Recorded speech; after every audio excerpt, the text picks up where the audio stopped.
Molly knew she was going to die, and FX is dying for sex. The bigger deal was whether she would ever have an orgasm with another person before that happened.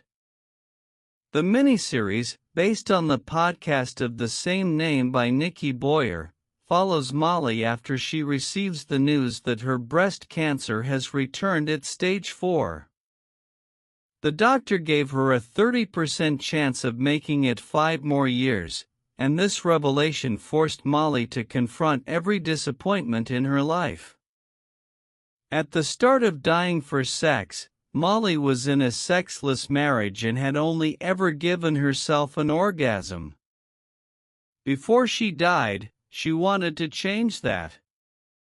Molly's husband, Steve, was pretty terrible in the FX series Dying for Sex. He secretly loved his wife being sick since it made him the martyr caregiver. Molly quickly left him and instead turned to her actor best friend, Nikki, to provide her care. With Nikki focusing on radiation and chemo appointments, Molly focused her remaining energy on exploring any kink she could think of with as many partners as she could find. However, it wasn't until Molly and her neighbor, called Only Neighbor Guy in Dying for Sex, began a BDSM adventure together that she came close to crossing off the first item on her bucket list. Molly met a lot of men between her stage 4 diagnosis and her death in Dying for Sex. The FX series didn't shy away from the nitty-gritty as Molly discovered that she loved to dominate men in a wide variety of ways. However, the only person she developed an emotional relationship with was Neighbor Guy.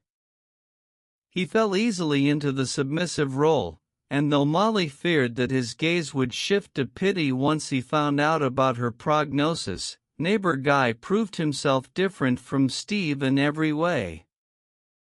Molly realized that this was who she wanted to orgasm with, but her health had declined rapidly. Molly's lung collapsed the precise moment that she told Neighbor Guy that she loved him in Dying for Sex. This led to a long stint in the hospital, and it was evident to all involved that Molly might never go home again. So, Neighbor Guy came to spend the night in Molly's hospital room. Though the pair's BDSM routine proved challenging to pull off while Nurse Ernie came and went, entirely determined to continue doing his job, Neighbor Guy was finally able to bring Molly to climax.